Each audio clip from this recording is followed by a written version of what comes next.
Most people don't fail because they lack talent or intelligence or even opportunity. They fail because of the stories they believe about themselves, about money, success, and honestly, even what they're allowed to want in life. Today's conversation goes straight at that. If you've ever felt stuck, like you're doing the right things, but not seeing the results you hope for, this episode is for you. We talk about the mindset shifts that actually move the needle, what it really means to take responsibility for your results, and why dreaming big isn't motivational fluff, guys. It's a skill that is learned. I'm sitting down with Kenny Ingersoll, an entrepreneur and financial professional who works at the intersection of money, mindset, and growth. This isn't a tactical do these five things conversation, though. This is more about unlearning the beliefs that cap your progress and replacing them with ones that create momentum. We talk about what to focus on when motivation disappears, the mindset mistakes that keeps people spinning their wheels, as well as the question you should be asking yourself if you're serious about changing your life or business. So let's get into it. Hi, everyone. Welcome to the Andrea Pearson Show. My name is Andrea, and I've got another guest on today. His name is Kenny Ingersoll. Actually, Kenny, how do you say your last name? Is that correct? Ingersoll, yep. Awesome.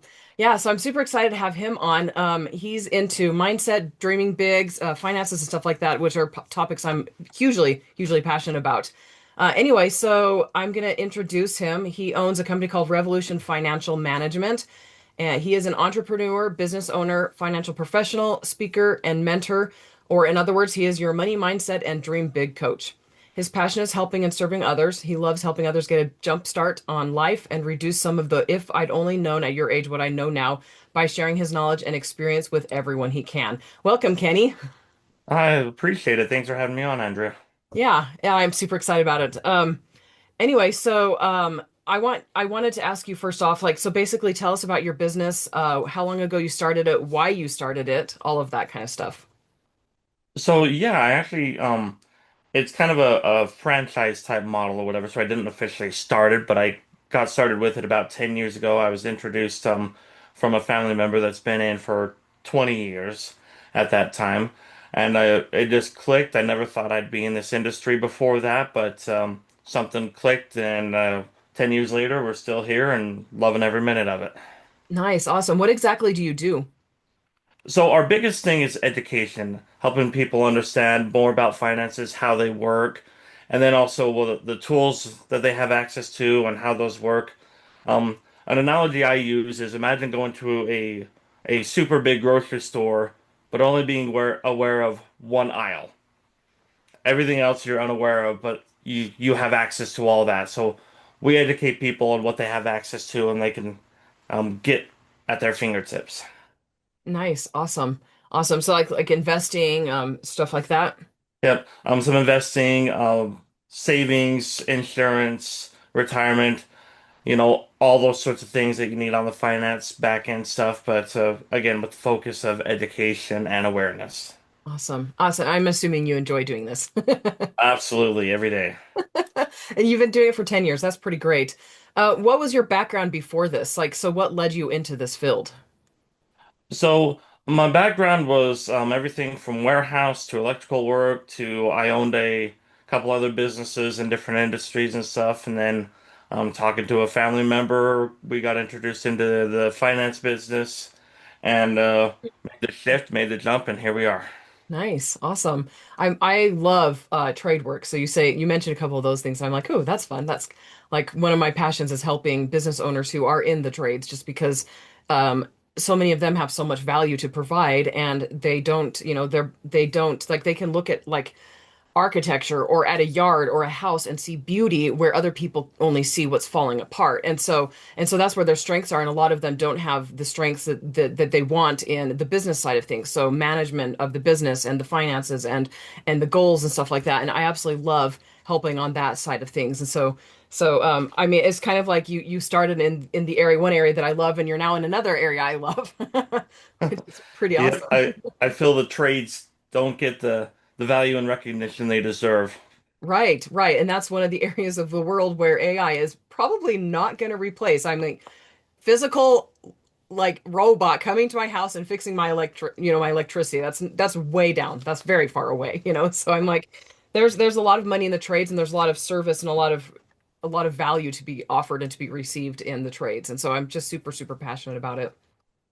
Um, okay, so if someone listening wants success but feels stuck, what mindset or practical change would you encourage them to focus on first? First off, admitting admitting they feel stuck is a huge one, and without having known their exact story, it's kind of hard to um, give them a proper diagnostics, if you will. But admitting it and then having the openness to accept help and or find help. A Right. lot of people know I've got this, or I don't need any help, kind of like the stigma, man never asks for directions. I can find it. I know where I'm going, right? A Right. lot of people are scared or they don't know where to look or they're ashamed or they're too proud or whatever the case may be to ask for help and then accept that help and implement the help being given. Right. And what does shame and guilt do to mindset? Um, it it does a lot. It could be everything from oh, you'll never make it anyway, so why bother? It could be a fear of failing again. I've tried that before and I failed miserably. It could be what will my family think of me after, especially if people think you've got it all together for years and years and years and you're the go-to person in the family, so you don't want to be the one seen going to get help. Right.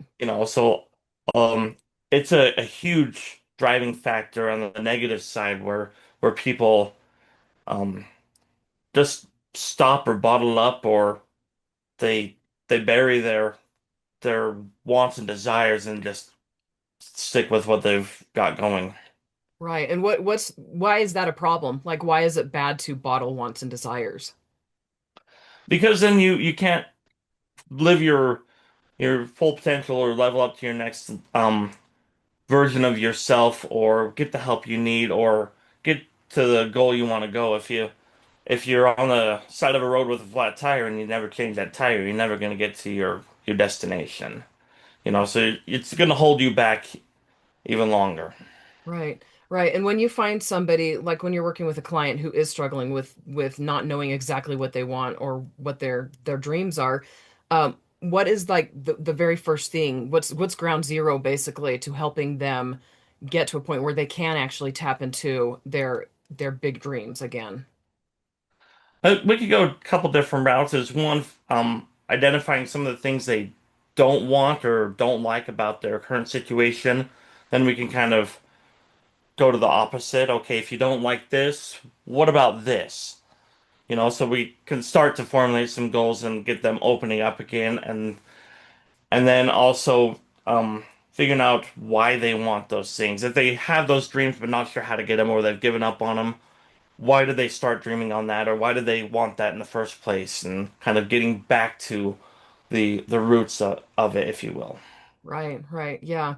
Yeah, I've like uh, as I've studied mindset more, I've found actually pretty common for people to struggle with knowing what they want because our not just society, but it's kind of beaten into us from a very young age. Don't dream, don't fantasize, don't look for things that you want. Be happy where you are and stop being ungrateful, you wretched person, you know? And so there's a line between being grateful for what you have. I mean, you need to be grateful for what you have, but also not stifling that inner desire to create more, to have a more beautiful life to experience, and I think that our society tends to push people down for wanting to have more. And I don't think that that's inherently bad. We need to actually, I mean, our souls are designed to continue growing and continue creating. And if we stop that, then it's making us unhappy. And that's a problem, right? Yeah, absolutely. It has a ripple effect. It's not just affecting yourself or your immediate family. It's affecting the person who's gonna watch this episode, 3, 5, 7, 10 years from now that needs to hear what we're talking about or that we have no idea and that we'll never meet. Right, So but like you said, society stifles us down that we don't even think of those people on the other side of the world or 15 years from now or 10 generations from now or whatever the case is. right.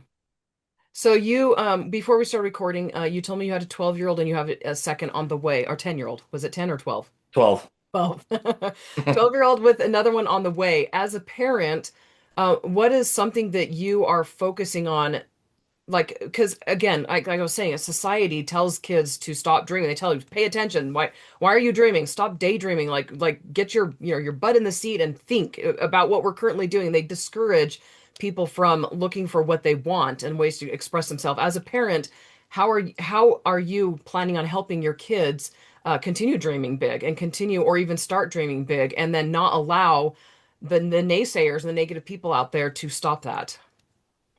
I try to remember what I wish I had growing up. Now, my parents raised me good. They did the best they could with the knowledge they had and everything. But I'm trying to express and implement what I wish I had a little, with the knowledge that we have in technology and everything that my parents didn't have. So I feel blessed that I have what I have. Right. Um, so just the simple mind shifts of, oh, nobody in our family's ever done that to, okay, let's be the first ones, or with the money, it's we can't afford that versus how are we going to get the money for that, or how can we afford that? Just because I don't have the answer doesn't mean it's impossible. Right.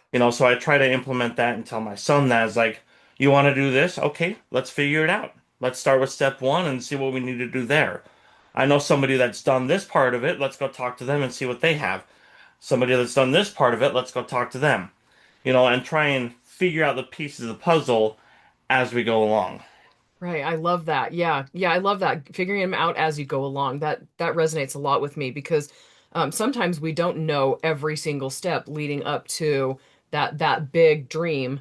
But if we know the first few and then we can figure out where, we just kind of like figure out our way. And again, like we have a big dream and there's people who've done that big dream, but their way probably won't work for us, because we're different people and different circumstances. And so figuring things out as we go along. I really like that point. Okay, so let's see, what's my next question in here? What beliefs did you have to unlearn in order to reach your current level of success? So one of them is I can't afford that. Oh, yes, gosh, alive. That's my childhood. Yeah, or we can't afford that, or we don't have the money for that. As just making those simple tweaks, or we don't have the money for that in our possession yet. Right, Versus just ending it, we don't have the money for that. right, So simple tweaks like that, or no one in my family has done it, so I can't do it either. A bunch of different little things like that, and just making those small tweaks are some of the biggest things I've had is I've tried before and it didn't work, so why bother again? right, right. The we can't afford that. I'm finding myself, I say that to my kids and I'm like, wait a second. I want I've got to change, the approach I take with them because I don't want them to grow up thinking I can't afford that and then having that stop their progression because like the best way to afford it is to get creative, so like we don't have the money for that right now, but what can we do right now to bring in money so we can do that, because I want them to have that sort of a thought process, you know and not just the constant nope, nope, nope, nope, you can't do that, can't do that. Exactly. Okay, what's a common mindset mistake you see people make when they say they want growth or success? Oh, a big one is they ask the wrong people. Oh, I like They that. they ask their hairdresser about their engine. Right. Or they ask their mechanic about fashion tips. So they ask the wrong people, or they ask people in their family who have never had any experience even trying, so they just give their opinions Right. versus coming from experience of doing what they're trying to do. Right. Right. Right. I like that.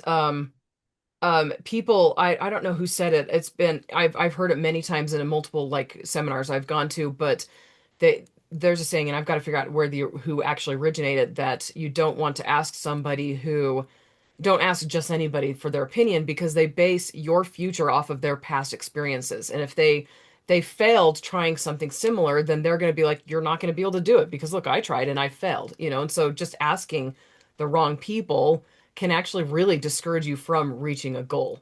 And I think that actually goes to not just people in your life, but like articles and Google and media. If there's everybody saying the economy's bad and you listen to it, then you're going to have a bad economy.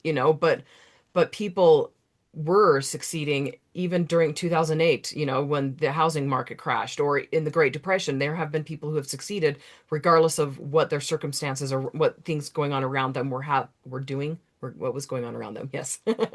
And and when you ask the wrong person, that it's always going to be you can't, but asking the right person, and or even just holding it inside until you figure out where you want to go with it, and not ruining the excitement for yourself by accidentally talking to the wrong person at the wrong time, can be quite important.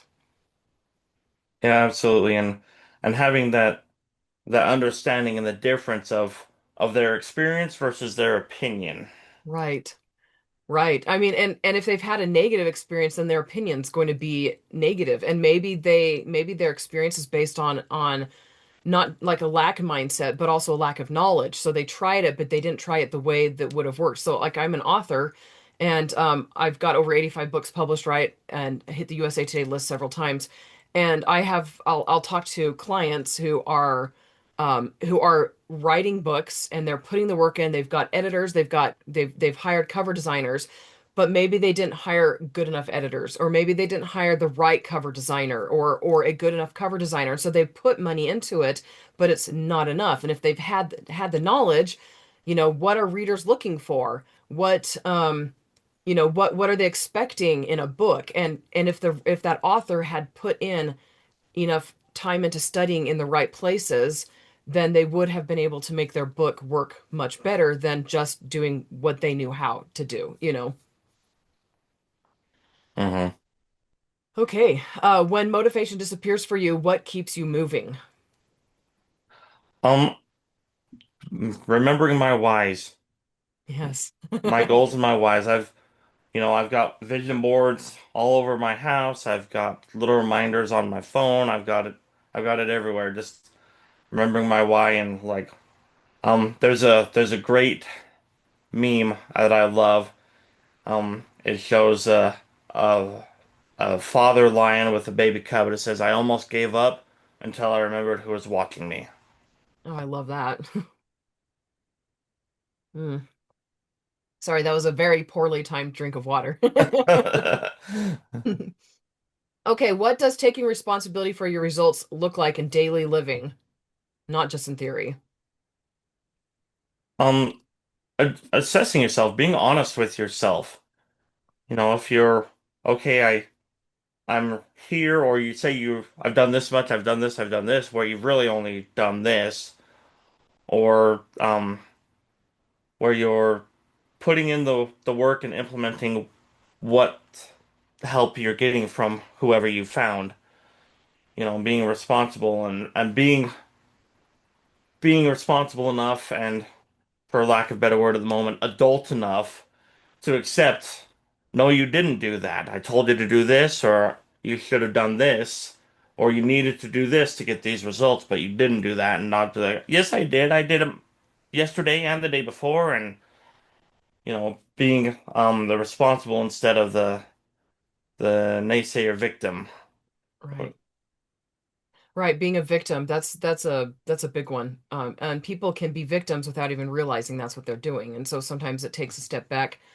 It takes taking a step back to recognize how your mindset and your approach to the issues that you've had actually affect where you're going and what you're doing currently. And I love that note on honesty. If you're not being truly honest with yourself, you're not going to actually grow. And I mean, we want to grow. In order to reach our big dreams, our big goals, we have to be willing to grow and become a better version of ourselves. And we can't do that if we're not willing to be honest with ourselves. And I really like that. I don't know, do you know who Bob Proctor is? I do. I Uh, love his work. yeah, thank you. I'm like, thank you. Why am I say thank you? No, thank you, as in, yes, I love him too. One of my favorite quotes of his is, "You can't break out of a prison if you don't know you're in one." And some of that is some of there is an element of honesty in there. You have to be able to step back and recognize that you're holding yourself back, but also just, I mean, part of knowing when you're in a prison is educating yourself.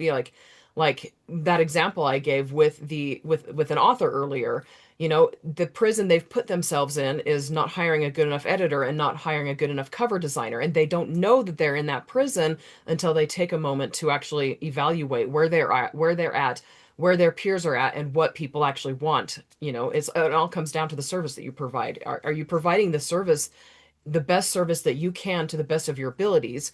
And if you're not, you're putting yourself in a prison.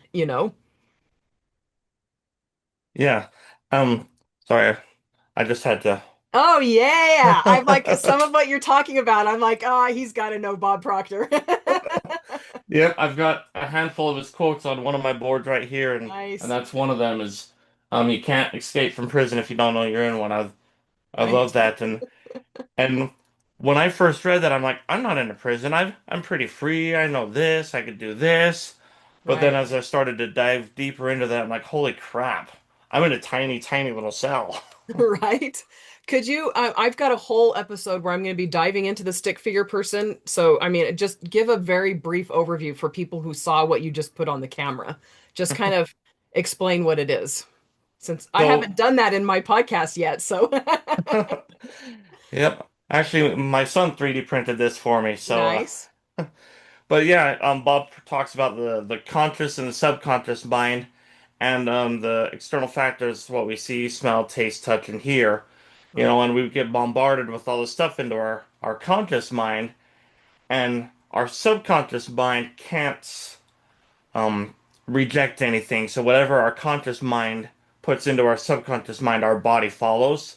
So Right. we've got to regulate what goes into our conscious mind and what we kick out of our conscious mind so we know exactly what goes into our subconscious. It's the stuff we really want in there, and we're filtering out and pushing out the bad crap that we no longer want in there. Right. Right. I just, my husband loves 3D printing, so I'm gonna have to make him 3D print me one of those too. But yeah, yeah. So I absolutely love what Bob Proctor teaches. That whole stick figure thing, which didn't originate from him. I can't remember the name of the guy it originated from, but it's basically, your five senses, and a lot of that is going to be like what you see and hear. More than even smell, taste, and touch. But in the news, what you're hearing from people around you, and that's why when you were talking about don't go talk to certain people. Don't go to the wrong people, because they're going to influence what that your conscious mind is going to latch onto things if you're not careful, and that will feed the wrong ideas into your subconscious mind. So if you're like, I'll give an author example right now. Everybody's talking about how AI is ruining the author world. And I'm like, okay, but there's still people who are making seven figures writing books, and they're their own books that aren't touched by AI, not AI written and not released once every day or whatever. And so I'm like, if AI is ruining the world, then why are there still authors making money? And it's because they don't allow what they hear to influence what they believe. And that's super powerful to me. And one of the biggest mistakes I made was back in 2022. I was at a writers conference, and there was an influencer who I was fairly good friends with, and we were staying in the same hotel. We were both guest presenters at this conference, and both paid to be there, and we decided to sit down at around 10 p.m. and just talk. And she kind of, and I highly, highly respect this person, and if she ever listens to this episode, I still love you to death. But she kind of did a word vomit of the horribleness that is coming to authors. And because I respected her so much, I was like, maybe she's right. And it took me down a year or two of kind of spinning out, where I was like, why am I doing this? And why am I writing? And where am I going? And then and then it like I went down, and then the coming back up took me like about a year, of opening myself up to the idea that, hey, maybe she was wrong. I highly, highly respected her opinion. I'm like, maybe she was wrong. And guess what? She was wrong. And so I'm like, it's still possible. It doesn't matter what industry you're in. If you are willing to create and to continue educating yourself and studying, like Bob always said, study, study, study, study. Learn about who you are, learn about yourself, and learn about your industry and how to provide better value to people, then you are going to continue to be successful. You will be able to reach new levels of success, especially if you tackle your mindset issues and, problems that you're struggling with. Gosh, sorry, that was a big tangent. No, no, I love it because a lot of people, when they say the world is going to crap and da da da, um, they're only talking about their little small world, Right. and they're not looking at the big picture. It might be stormy where they're at, but 5 miles away, it's bright and sunny and clear skies. Right, right. And it's all how you look at it and how you allow things to influence you. And if you allow outside things to influence you for too long, then it ends up changing your inner dialogue so that your inner dialogue is actually influencing you and holding you down, you know? Gosh, now I got to figure out where I was in my questions. Let's see. Oh yes. Okay. So you mentioned dreaming big. And now that I know you like Bob Proctor, I kind of know where you're going to go with the answer to this. But what does dreaming big mean to you? Something that scares you. Yeah. Something you think impossible, where if you're right here and your dream is up here, you're like, how the crap am I going to get there? That's never been done in my family. I don't know anyone personally that's ever done anything close to that. I have no idea how to even take the first step. You know, that's dreaming big. Like, I think it's Bob or multiple people say variations of this. If it doesn't scare you, it's not big enough. Yeah. Yeah. Bob said that. Earl Nightingale said that. I'm sure Napoleon Hill, all of those, if you trace them back, you can see so many people have said if it doesn't scare you, but it also needs to excite you, right? I mean, if you don't actually want to do it and it just scares you, then I don't think people would actually do it, right? Yeah, exactly. It's got to be something that you're aligned with and that pulls you to it. Right. And how do you know if you're being pulled to it? How much desire you have is one of them. How much drive, like you said. Um, Roller coasters, I'm not a fan of roller coasters. So they scare me, but I'm not drawn to them. Okay. But some of the dreams I got on my board, they scare me. I'm like, holy crap, or even getting on this with like, oh my gosh, what am I gonna do now? You kind of have that feeling and stuff. But I Right. love it. I'm drawn to it. I want to get uncomfortable and be nervous and go for the ride. Right. Right. Yeah. Yeah. I love what you said. So I am drawn to roller coasters, but I'm not drawn enough to have that be like a career or have that be my big goal and my big dream, and maybe it's because they don't scare me. I don't know.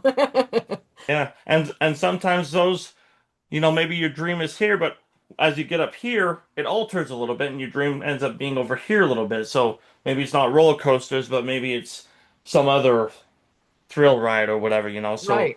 again, it's going back to that being open and flexible and understanding as you grow and change. Maybe it's not this exact car. Well, you Right. want to tweak it and get over to this car, but if you didn't start going after this car, you would have never figured that out. Right, right, exactly. And that actually has happened to me recently. I set my big goal and then I started working on it for about 9 months. And then I was like, this isn't actually accurate anymore. I'm now understanding more about what I want. So I was able to tweak it into what actually works better for me. And I'm pretty excited about it. I've got one last question for you. Let's see, how long have we haven't been going that long? It's okay. We can end whenever we're done talking, right? Hmm.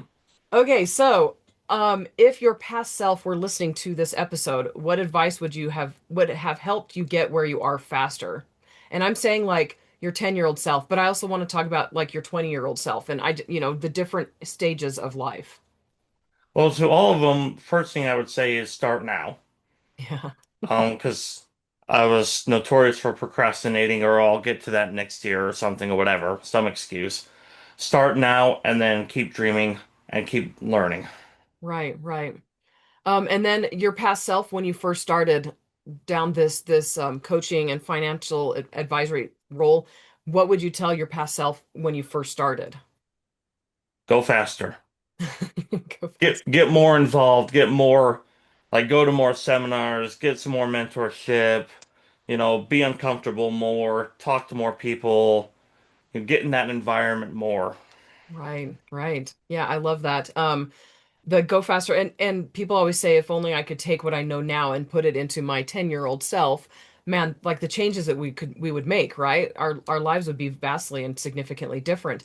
But then they also forget you're in yourself now and you have the knowledge and experience you have now. So why aren't you starting now? Why aren't you going now? Why aren't you making your life better now moving forward, you know? Yeah, a lot of times that comes to habit. You've been doing this pattern for so long, it's just easy to stay in that comfort zone, or you don't know any different per se. You're still in that prison in that area. So Right. So any words of advice, last things you want to say to any listeners? just the repeat of start now and seek the right mentorship. Yeah, I love that. Okay, so where can people find you if they want to know more about what you do? So I'm all over social media, Kenny Ingersoll. You can find me on Facebook, Instagram, or IngersollEnterprises.com is my website. Awesome. Well, Kenny, thank you so much for joining me. This ended up being, I was pleasantly surprised by the stick figure and Bob Proctor. And if I'd known about that, probably should have, I just, asked you ahead of time. Like where did all this mindset growth and all that stuff come from? And then we could have had it actually be more about that. But still, it was a really fun conversation. I'm really glad that you joined me. So I appreciate it and for having me on, and maybe there'll be a part two or three coming down the line. Right?